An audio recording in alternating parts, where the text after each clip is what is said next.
pornography merely a personal indulgence? Or could it be reshaping the very fabric of our society? Today, we're diving into a fiery debate ignited by Candace Owens and amplified by the voices of both critics and supporters.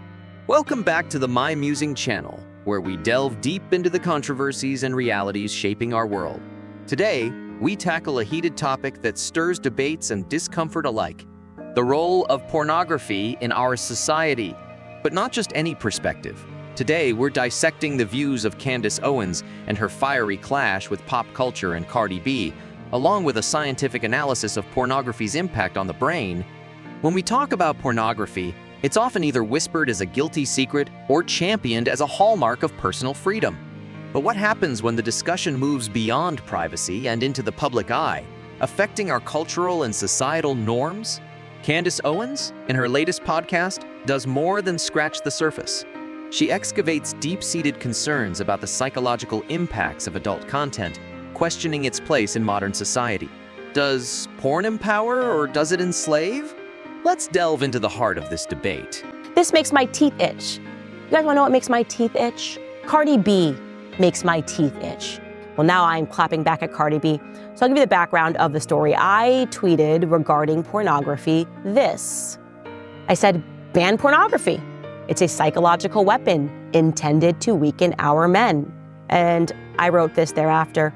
I said, pornography was created as a tool of enslavement, not freedom. It was created by the most depraved among our human race to psychologically introduce homosexuality, pedophilia, and incest, religious sacraments to Satanists, ban it, and stigmatize every person who defends or profits from it.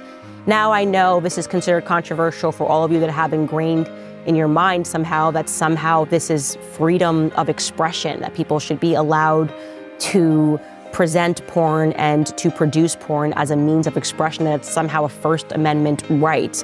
But of course, Cardi B saw this, and she is in many ways, I guess, a porn star of sorts. I think that, her body is always on display. And she tweeted this in response when that tweet was going viral. She said, "Oh my God, why y'all so against porn? Is it bad for y'all? I enjoy it, but I don't know, I guess it's like a 6-time-a-year thing.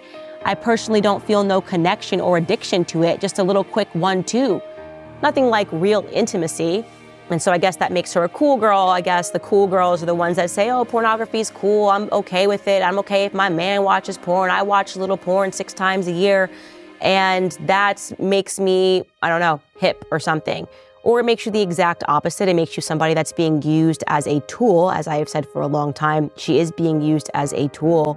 As we delve deeper into the controversy surrounding pornography, let's shift our focus from the societal implications to the neurological.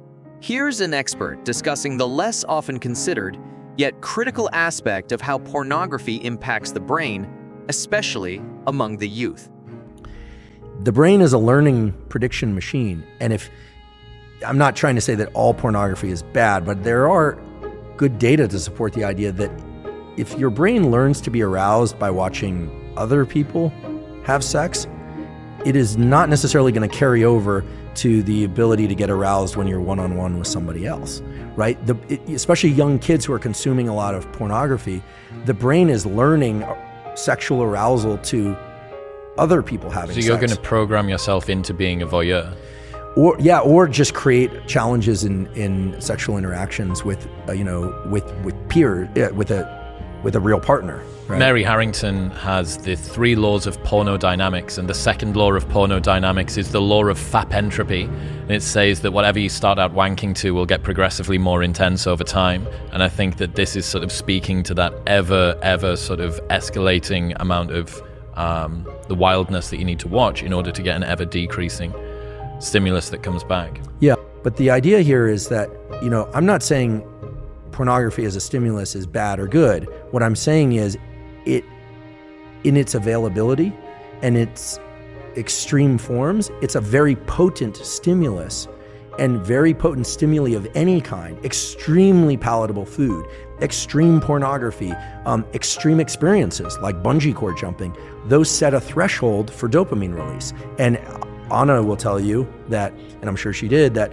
the higher the dopamine peak, the bigger the drop afterwards. And it's not that you drop to baseline, you drop below baseline. This scientific perspective highlights the biological underpinnings of porn addiction.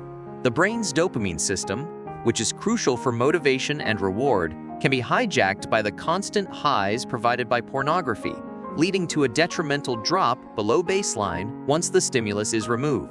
This biological viewpoint intersects intriguingly with Candace Owens' cultural and moral concerns. While Owens focuses on the broader societal impact, this scientific insight sheds light on the individual struggles that underpin those societal issues.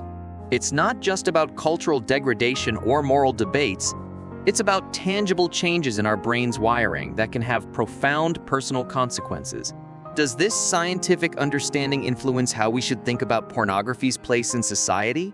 How do we balance freedom of expression with the potential for harm? These are not easy questions, but they are crucial as we navigate the evolving landscape of media and its impact on human behavior. Thank you for joining this deep dive into a topic that touches on freedom, health, and morality.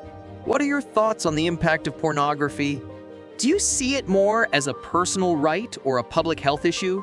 Share your views in the comments below, and if you found this discussion enlightening, please like, share, and subscribe for more thoughtful content.